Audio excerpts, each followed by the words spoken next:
우리가 읽은 이 창세기 20장은 이제 아브라함이 사라 아내를 누이로 속이는 두 번째 사건이 기록된 이야기입니다. 내용으로서는 사실은 뭐 특별한 게 없이 뭐 간단한 하나의 사건을 이야기하고 있습니다. 그런데 이 안에 담겨 있는 또 우리에게 주시는 또 귀한 말씀들이 있습니다. 그래서 이것을 하나하나 보면서 우리가 한번 그 안에 담겨진 의미들을 보려고 합니다. 언약한 자에게 베푸시는 하나님의 헤세드, 하나님의 은혜, 이런 제목으로 우리가 말씀을 한번 보도록 하겠습니다. 1절을 보면 아브라함이 거기서 남방으로 이사하여 가데스와 술 사이 그랄에 우거하며, 자 이제 아브라함이 새롭게 다시 거주하던 곳에서 떠나 밑으로 내려가는 것을 이야기해주고 있습니다. 출발을 거기서 했다라고 말하고 그랄로 내려갔다 이렇게 얘기하고 있습니다. 거기가 어디인지는 명확하게 말해주고 있지는 않습니다. 그런데 아마도 그 앞에 부분의 내용들을 보면 헤브론에서 출발하지 않았을까 생각할 수 있습니다. 그래서 조금 더 위쪽에서 남방으로 내려가는데 그랄에 이제 거하게 됐다 얘기합니다. 그랄은 블레셋 족속의 땅인데 이스라엘의 남서쪽에 위치한 지역이라고 보면 됩니다. 이제 오늘날로 이야기하면 서쪽의 가자 지역부터 해서 부엘세바 지역까지, 그래서 서쪽 바닷가 지중해에서 중부 지역까지에 있는 남서쪽에 위치한 비교적 땅이 좋아서 농사짓기에 좋은, 그래서 블레셋 족속들이 좋은 땅을 차지하고 있었던 지역입니다. 그래서 그 지역으로 내려갔다라고 말해주고 있습니다.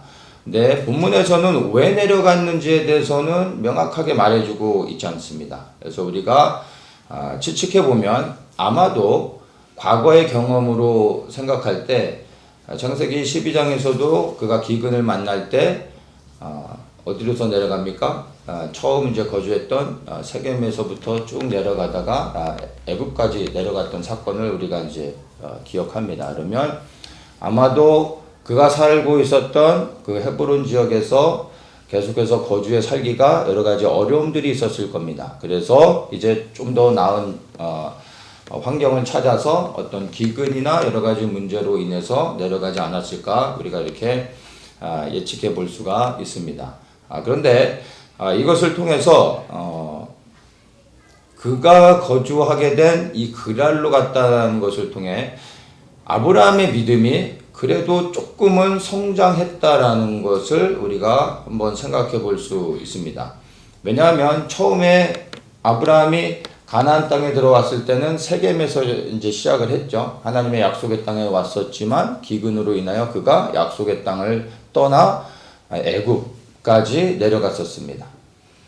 그런데 이번에는 비슷한 상황들이 그에게 다시 찾아왔지만 그래도 이번에는 그가 더 좋은 환경을 찾아 내려갔긴 했어도 하나님의 약속의 땅에 여전히 머물러 있었다라는 것입니다. 과거에 애굽까지 내려갔었다면은 한 번 내려갔으면 두 번 내려가는 것은 사실은 뭐 그렇게 어려운 게 아닙니다. 생존을 위해서 충분히 또 내려갈 수도 있었겠지만 그래도 하나님의 약속의 땅에 머물렀었다라는 것을 볼 때 그의 믿음이 성장했다라는 것을 알 수 있습니다.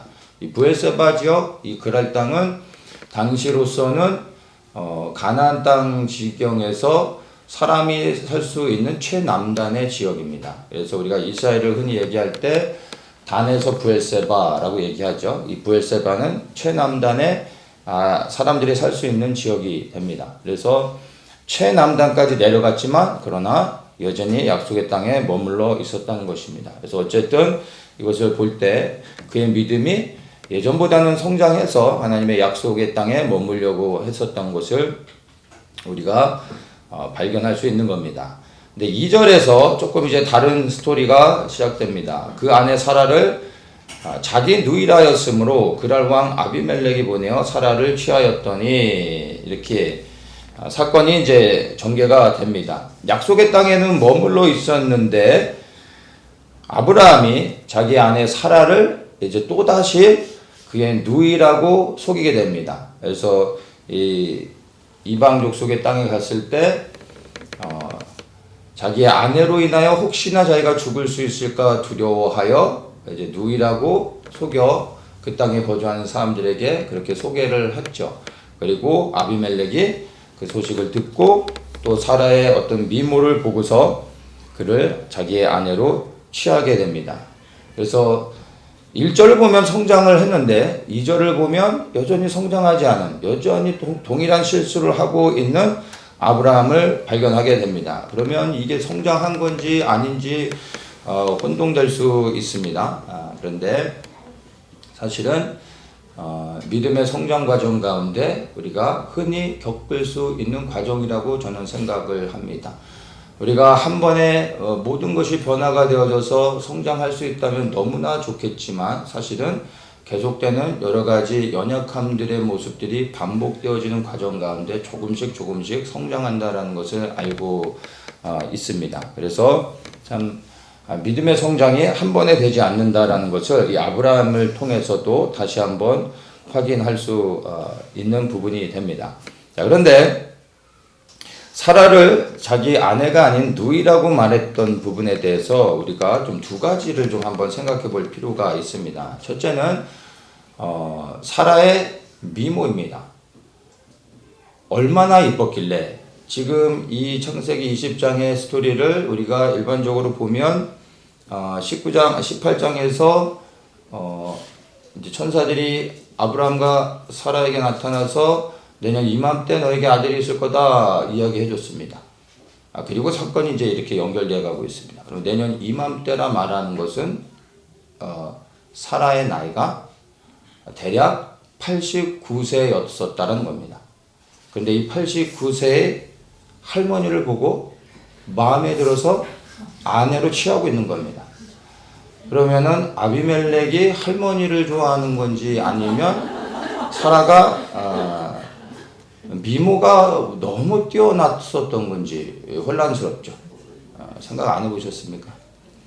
아무리 미모가 뛰어나도 89세의 할머니면 이뻐봐야 이쁜 할머니지 이쁜 아가씨는 아닌데, 그렇다고 뭐 제가 할머니를 뭐 오해하는 건 아닙니다.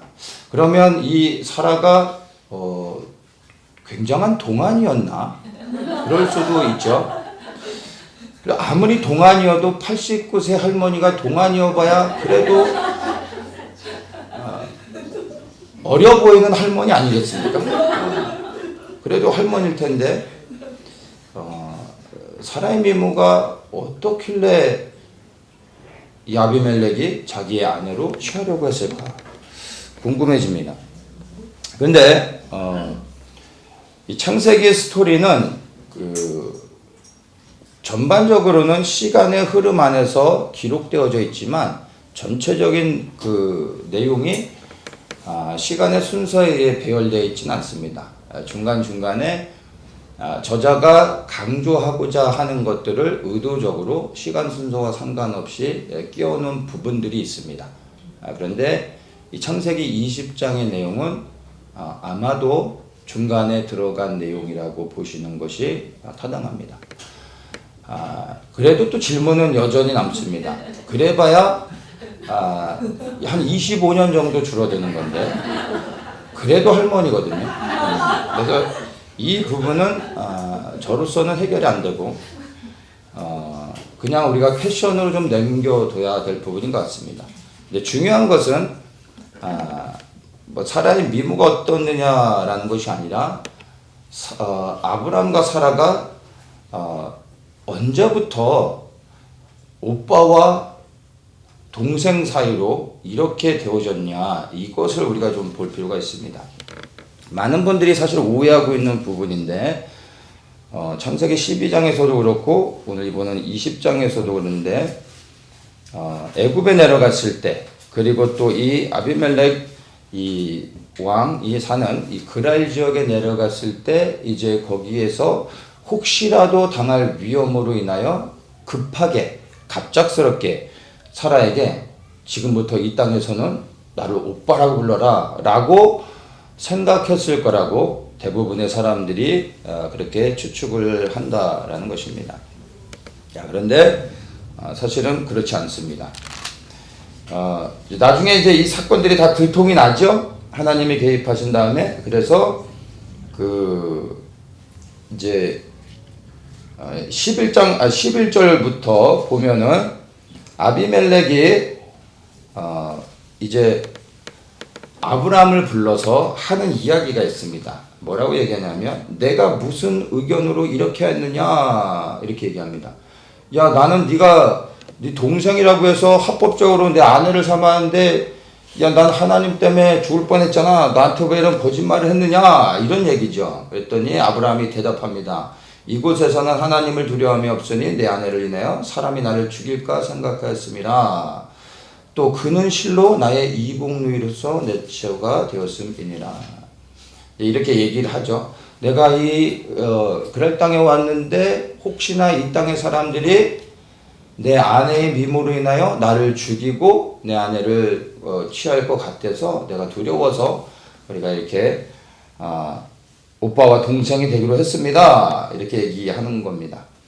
그리고 사실 사라는 제 동생이기도 합니다. 라고 그 말이 거짓은 아니라고 이야기를 하고 있는 겁니다. 그러면서 이제 13절에서 또 연결해서 아브라함이 이런 말을 합니다. 하나님이 나로 내 아비 집을 떠나 두로 다니게 하실 때 내가 아내에게 말하기를 이후로 우리의 가는 곳마다 그대는 나를 그대의 오랍이라라. 이것이 그대가 내게 베풀 은혜라. 이렇게 말합니다.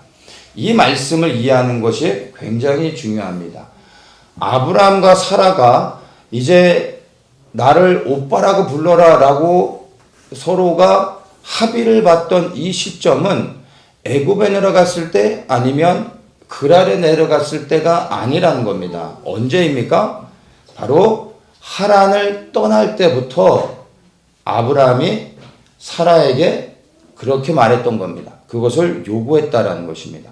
언제부터 이렇게 불렀는지를 이해하는 것은 굉장히 중요한 것입니다. 처음부터 이러한 사건들이 일어나기 이전에 이미 그렇게 계획을 했었던 것입니다.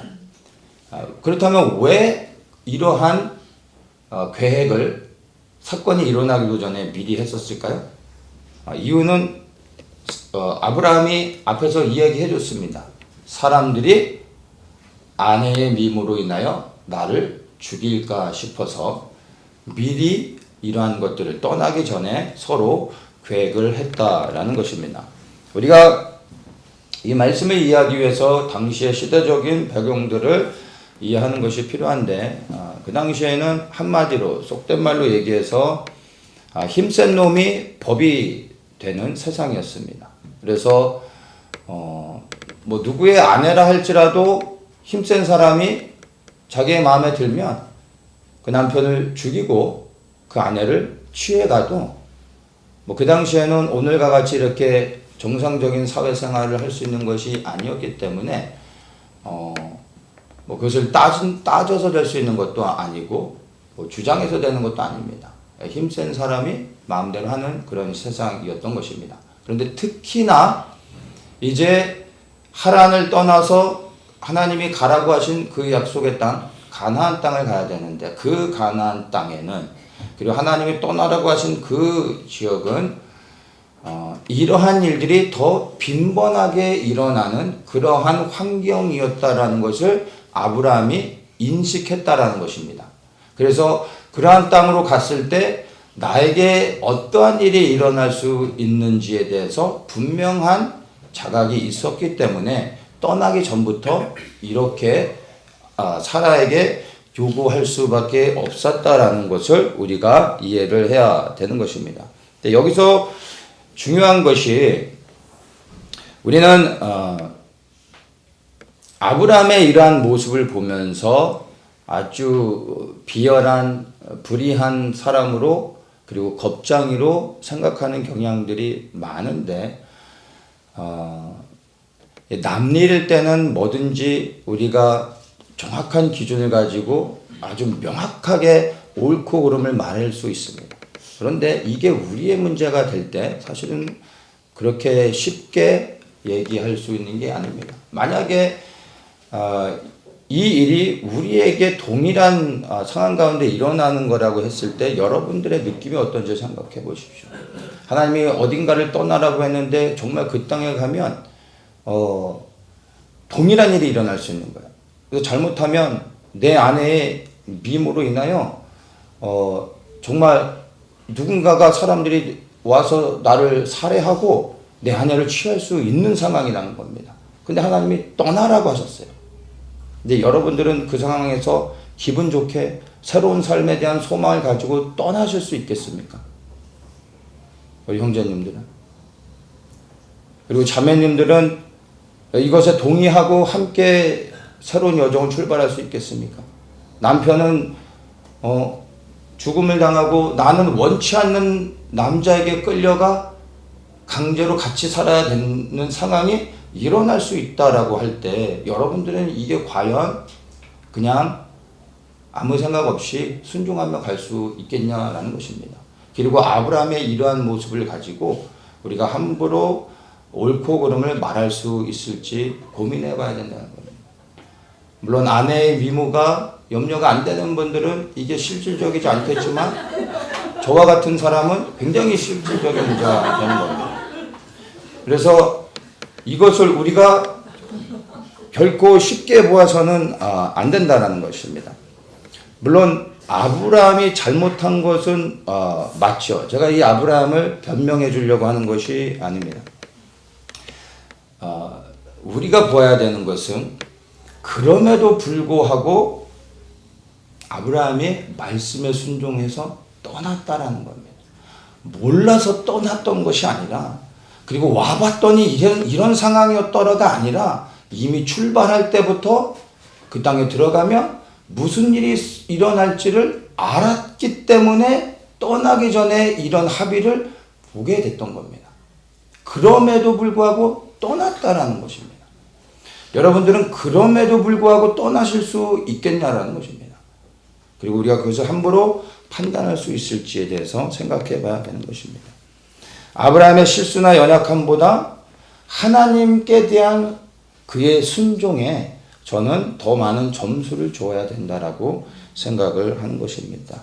그럼에도 불구하고 순종한 것. 내가 죽을 수 있고 그리고 내 아내를 빼앗길 수 있지만 그러나 하나님이 말씀하셨기 때문에 순종했던 그 모습. 그것을 우리는 기억해야 할 것입니다. 사람들은 아브라함의 연약함을 지적하며 불의한 자라고 말하지만 사실 하나님은 그의 순종을 보시면서 그를 의롭다 칭하시는 겁니다. 그리고 하나님이 보실 때 아브라함은 언제나 의로운 자임을 우리는 성경을 통해서 찾아보게 되는 것입니다. 우리가 주님께 순종하면 주님께서 우리의 연약함과 우리의 실수들을 덮으시고 우리의 변호인이 되셔서 우리로 하여금 의인이다 라고 우리를 변호해 주신다라는 것을 여러분 기억하십시오. 그리고 우리가 그렇게 순종할 때 하나님은 항상 우리의 편에 서신다라는 것을 우리가 믿게 되는 것입니다. 여기서 우리가 아브라함이 했던 말 가운데 좀 살펴보아야 될 것이 있습니다. 아브라함이 사라에게 이제 우리가 가는 곳마다 그대는 나를 그대의 오라비라 하라. 이것이 그대가 내게 베풀 은혜라. 이렇게 말을 합니다. 이것이 그대가 내게 베풀 은혜라. 내게 은혜를 베풀어 달라라고 말합니다. 이 헤세드라는 단어가 나옵니다. 룻기를 볼 때 우리가 이제 이 헤세드에 대한 부분을 좀 살펴봤었는데 아브라함이 사라에게 나를 오빠라고 불러주는 것이 당신이 내게 베풀 수 있는 헤세드입니다. 꼭 이렇게 하기를 부탁했던 것입니다. 이 헤세드란 단어는 이제 사랑, 인애, 자비 그리고 변함없는 성실함, 신실함 이러한 의미입니다. 그래서 이 헤세드란 단어를 하나님에게 적용할 때 하나님의 은혜, 하나님의 헤세드를 말할 때 이것은 변함없는 하나님의 인애와 자비 이런 것으로 이렇게 우리가 이해를 할 수 있는 것입니다. 그런데 우리가 이 본문 안에서 아브라함이 헤세드라는 단어를 사용했을 때 우리가 이제 당시에 또 어떤 의미들을 좀 이해할 필요가 있습니다. 아주 옛날에는 사람들이 계약을 할 때 그 계약을 언약이라고 말합니다. 계약은 페이퍼에 써서 서로 사인하고 보증을 해서 법적으로 보호를 해주죠. 그런데 옛날에는 그런 게 없었습니다. 그래서 모든 것을 구두로 말로 하는 겁니다. 그래서 계약이라 말하지 않고 언약이라고 말하는 겁니다. 말로 하는 거기 때문에. 그리고 지키지 않으면 뭐 별다른 도리가 없습니다. 난 그런 적 없다라고 말하면 증명할 길이 없는 겁니다. 그래서 사람들 사이에서 어떤 중요한 것에 대하여 그들이 계약을 체결할 때 언약하는 거죠. 언약을 체결하면서 서로에게 당부할 때 쓰는 말이 헤세드입니다. 내가 이제 당신과 이렇게 언약했으니까 제발 우리가 서로 언약한 이 내용들을 변치 마시고 끝까지 이 언약을 지켜주십시오. 이것이 당신이 내게 베풀어줄 친절입니다. 내게 베풀어줄 사랑입니다. 라는 의미가 담겨있는 것입니다. 그래서 언약할 때는 항상 서로가 헤세드라는 단어를 사용하며 내게 헤세드 해주십시오. 내가 당신에게 헤세드 하겠습니다. 라고 서로 이야기를 하는 것입니다.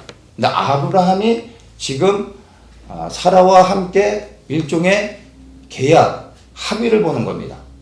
그러면서 헤세드라는 단어를 사용해서 꼭 이렇게 얘기해 달라라고 말하는 거죠. 만약 사라가 마음이 변해서 제 남편인데요 하는 순간 잘못하면 아브라함이 목이 달아날 수 있는 겁니다. 그리하여 헤세드를 구하고 있는 것입니다. 그래서 이 헤세드라는 것은 언약한 자에게 베풀어주는 은혜, 친절, 사랑 이렇게 이해할 수 있는 것입니다.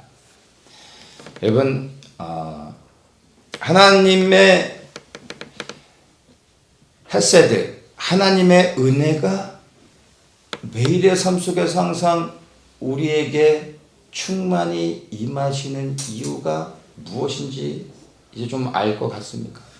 우리가 하나님과 언약한 자이기 때문에 하나님께서 언약한 자를 지키고 보호하기 위해서 우리에게 헤세드의 그분의 신실하심을 보여주는 것입니다. 그래야 우리는 늘 하나님의 은혜를 구하며 살아가는데 하나님의 은혜를 받기 위해 원한다면 이 하나님의 헤세드의 사랑을 누리고 싶다면 구해서 되는 것이 아니라 어떻게 해야 받을 수 있습니까? 하나님의 언약 안에 들어가며 그분은 신실하셔서 우리에게 이 헤세드의 사랑을 베풀어 주신다는 겁니다. 찾아오시고 개입하시며 이 헤세드의 사랑으로 우리를 지키신다라는 것을 우리가 알게 되는 것입니다. 자, 그래서 아브라함이 사라와 일종의 언약을 한 것입니다. 그리고 이 언약의 내용을 가만히 보면 비교적 이렇게 정상적인 방법이라기보다는 아주 일방적인 합의였다라는 것을 알 수 있습니다. 이것을 서로 같이 좋게 얘기해서 사라가 동의했다기보다는 그 말투를 보면 나를 오라비라 하라 이렇게 그냥 거진 강제로 명령하듯이 말하고 있습니다. 일방적인 그러한 합의가 됐습니다. 그리고 사라는 이것에 그래도 순종하고 동의했다라는 것입니다. 이 과정 속에서 사라는 사실은 마음이 그렇게 기쁘지는 않았을 것입니다. 어쨌든 순종했지만 그러나 사라의 마음은 별로 편치는 않았습니다.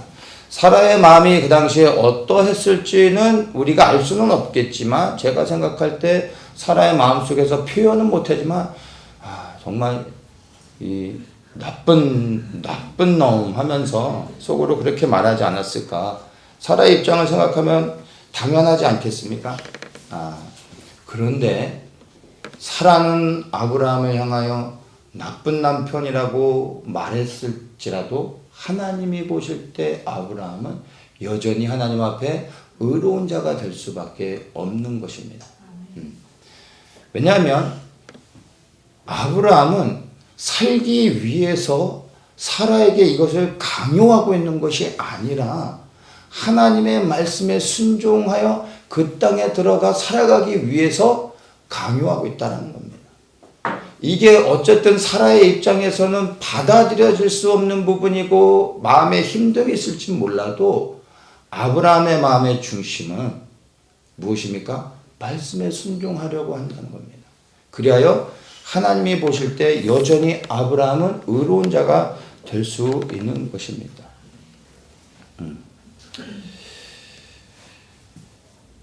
사랑하는 아내에게 정말 이렇게 부탁하는 게 너무나 힘들지만 그러나 이런 헤세드를 구하면서까지 하나님에게 순종하려고 했던 아브라함의 이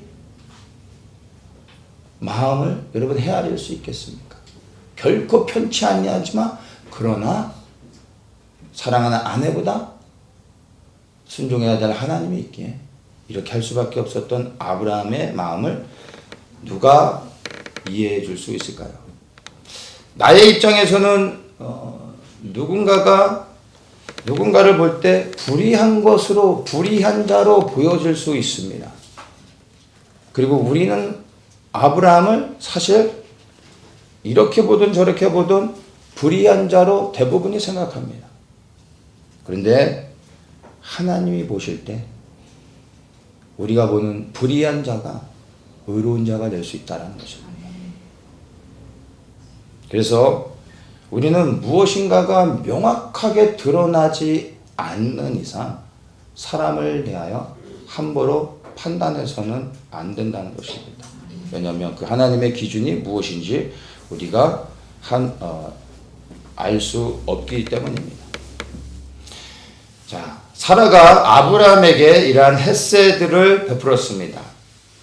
이 사라는 아브라함의 요구에 순종했고 두 번의 반복되는 사건 가운데서도 변함없이 자기 남편을 오랍이라고 그렇게 언약을 지켜줬습니다. 그런데 이 아브라함을 향한 헤세드는 사라에게서만 끝나지 않고 놀라웠게 이 하나님의 헤세드가 아브라함에게 임하는 것을 우리가 보게 됩니다. 이 아브라함에게 임한 하나님의 헤세드가 무엇인지 보겠습니다. 3절에 보면 이제 아비멜렉이 사라를 취했는데 그 밤에 하나님이 나타나십니다. 그리고 아비멜렉에게 말씀하시죠. 내가 취한 이 여인을 인하여 내가 죽으리니 그가 남의 아내임이니라. 하나님께서 직접 개입하셔서 아비멜렉에게 나타나셔서 아비멜렉이 사라를 취하려고 하는 것을 막고 계시는 겁니다. 하나님이 아브라함의 사건 가운데 직접 개입하십니다. 하나님의 헤세드가 아브라함에게 임하는 순간입니다. 만약에 사라가 다른 사람과 결혼하게 되면은 사실 하나님에게는 아주 복잡해지게 됩니다.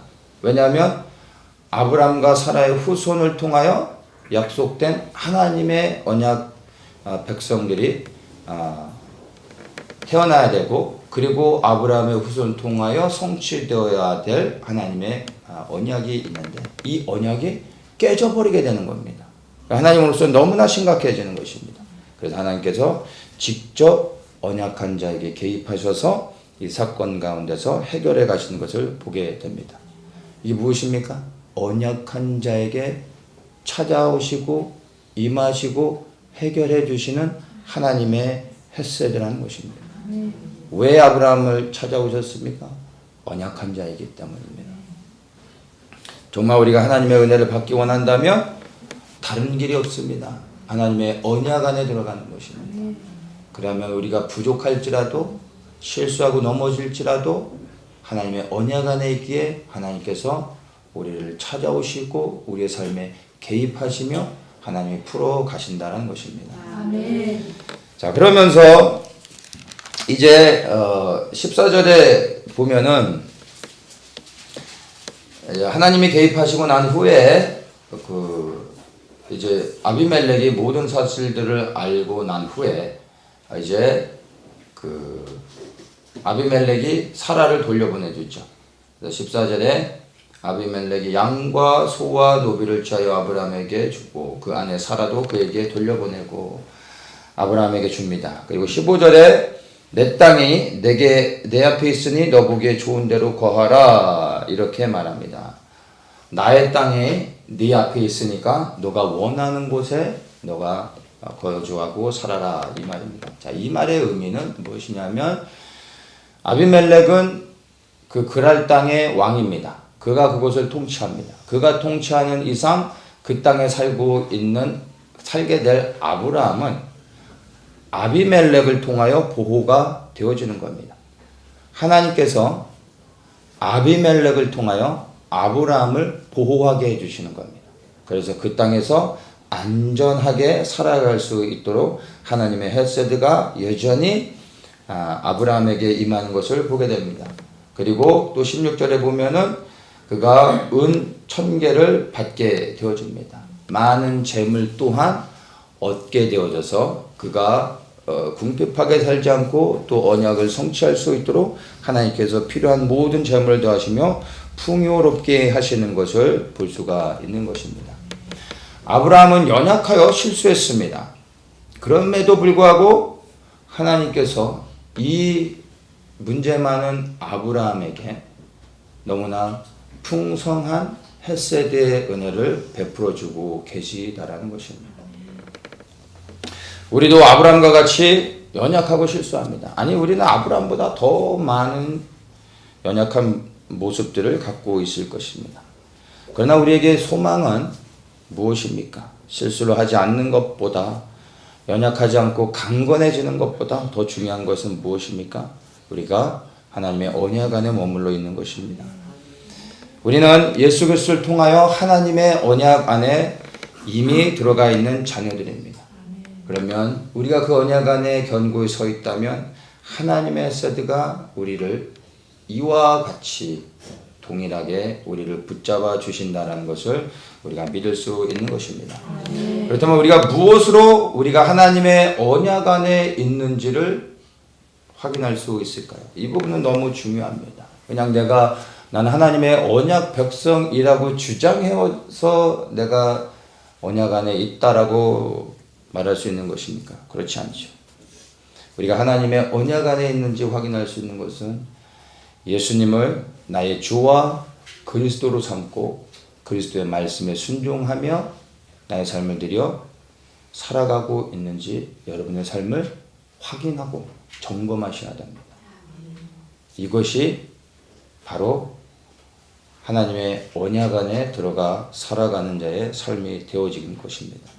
그리고 우리가 정말 이런 언약 안에 살아가고 있다면 하나님의 헤세드가 우리가 어떠한 상황에 처해 있다 할지라도 반드시 찾아오시며 보호하고 지키신다라는 것을 우리가 믿게 되는 것입니다.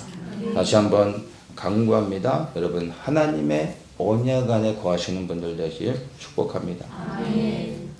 한 가지만 더 본다면 이제 아브라함에게 주신 권세 그리고 능력들이 있습니다. 이것을 의도적으로 드러내게 하기 위해서 시간의 순서에 좀 맞지 않지만 이 20장의 사건을 이 대목에 기록하게 된 것입니다. 7절에 보면 이제 그 사람의 아내를 돌려보내라. 그는 선지자라.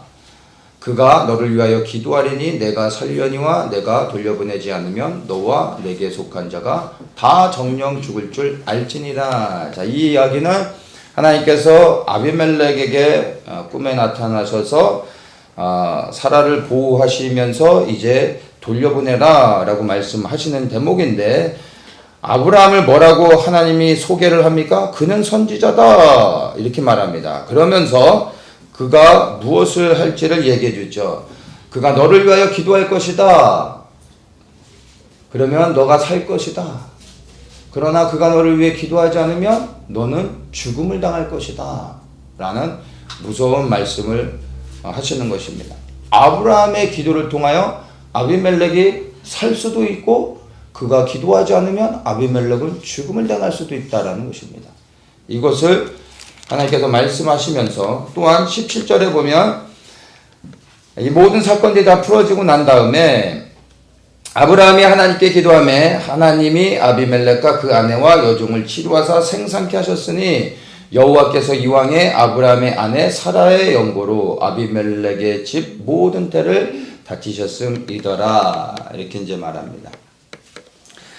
자, 사라의 사건 때문에 아비멜렉 가정의 모든 태를 닫으셨다. 이렇게 말씀하고 있는데 사실 이것을 곰곰이 잘 보면은 약간 좀 이해가 안 되는 부분이 있습니다. 왜냐하면 사라를 아비멜렉이 취하고 그날 밤에 하나님께서 나타나셨다라고 본문에서 이야기합니다. 그러면 이 시간이 너무나 짧습니다. 아비멜렉 집안에 저주가 임해 태가 닫혔다라는 것을 알기에는 시간이 너무나 짧다라는 것이죠. 이 부분은 좀 이해가 되지 않는 부분이긴 한데 성경은 우리가 알고 싶은 것들에 대하여 친절하게 하나하나 모든 정황을 다 설명해 주지 않습니다. 말하고 싶은 것을 위주로 해요 강조해서 이야기합니다. 그래서 아비멜렉이 사라를 취한 것과 그리고 지금 아브라함이 기도하여 그 닫혔던 태들이 열리는 그 중간의 과정에 얼마만큼의 시간이 있었는지는 사실은 알 수 없는 겁니다. 아비멜렉이 사라를 취하고 그리고 난 후에 그 아비멜렉 가정의 모든 여자들의 태가 닫히게 됐다라는 것을 깨달을 만큼의 충분한 시간이 지났다라고 생각하셔야 되는 겁니다.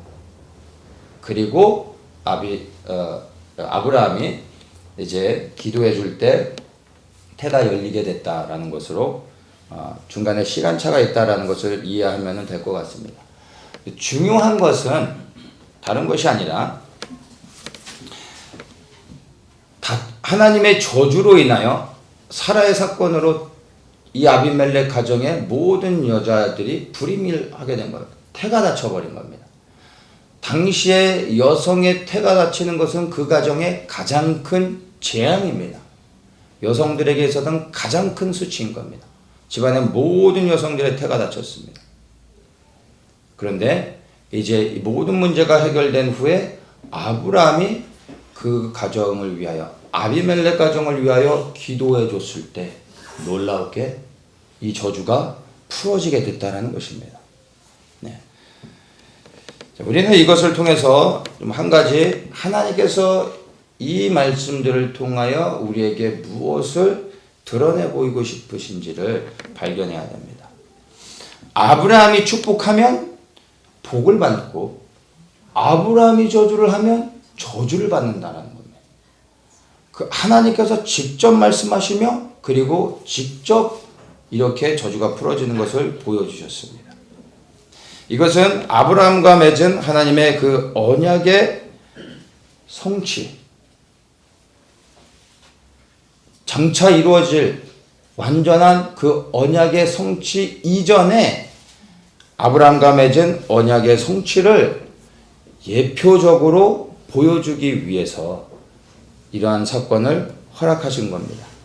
창세기 12장 3절에 보면 너를 축복하는 자에게는 내가 복을 내리고 너를 저주하는 자에게는 내가 저주하리니 땅의 모든 족속이 너를 인하여 복을 얻을 것이니라 하신지라. 자, 이 말씀을 통하여 하나님께서 언약하는 아브라함에게 명확하게 이야기해 주셨고 이것은 열방을 향한 하나님의 뜻임을 분명하게 우리에게 보여주시는 부분입니다. 그래서 이 창세기 12장 3절의 말씀의 성취를 아브라함에게 예표적으로 잠시나마 그가 경험할 수 있도록 해주는 것입니다. 말씀하셨고 그 말씀을 그가 실질적으로 체험할 수 있게 해주시는 겁니다. 왜냐하면 이제 창세기 21장에 보면 언약의 징표인 이삭이 출생하게 됩니다.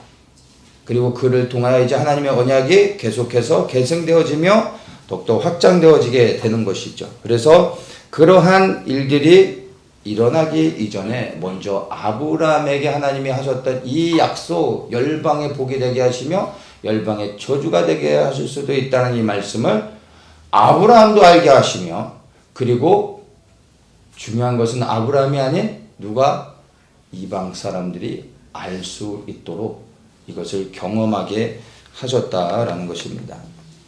아브라함이 아비멜렉을 축복했다라는 것은요, 이스라엘이 이방 민족을 축복한 것입니다. 이미 하나님의 택한 하나님의 백성들을 통하여 저주받은 이방 민족이 이렇게 복을 받는다라는 것을 보여주신 것입니다. 아브라함을 통하여 땅의 모든 족속을 구원하시는 것이 하나님의 뜻입니다. 그래서 아브라함의 후손 이스라엘 민족이 일어나 예수님의 이름으로 열방을 축복할 때 모든 열방이 복을 받게 되었고, 그리고 구원을 얻고 그리스도께 돌아오게 된다는 것을 우리는 알고 있습니다. 이 하나님의 구원이 바로 하나님의 택한 장자민족 이스라엘을 통하여 이제 성취되어지는 겁니다. 이러한 이 하나의 사건을 통하여 많은 의미들을 담고 있는 것입니다. 그래서 우리가 이것을 통해서 분명하게 알아야 되는 것이 있습니다. 이스라엘을 축복하는 자에게 하나님의 축복이 임하는 것입니다. 예루살렘의 평안을 구하는 자에게 하나님의 형통의 축복이 임하는 것입니다. 그리고 하나님의 백성을 돕고 이스라엘을 위하여 기도하는 교회에 하나님의 헤세드가 흘러가며 경고케 하시고 축복하시는 겁니다. 왜냐하면 그 언약을 위하여 함께 일하고 있기 때문에 하나님께서 복을 더하여 주시는 것입니다. 그리고 이것을 사실 우리 더처치가 너무나 분명하게 경험하고 있음을 우리는 압니다. 그래 우리는 더욱더 하나님의 언약 안에서 하나님의 말씀에 순종하여 살아가는 것이 정말 얼마나 중요한 것인지, 그리고 이것이 실질적으로 어떠한 복으로 우리에게 임하는지를 우리는 너무나 분명하게 알고 있습니다. 하나님의 언약 안에 들어오십시오. 그리고 이 언약의 성취를 위해서 여러분 순종하십시오. 하나님은 우리의 연약함과 우리의 실수에 주목하지 않으십니다. 하나님은 우리의 순종을 주목하시는 겁니다. 그 순종이 있다면 우리 순종을 통하여 하나님의 헤세드가 우리에게 임하여 하나님께서 그분의 언약을 성취해 가시게 될 것입니다. 함께 기도합니다. 참 좋으신 주님 감사합니다.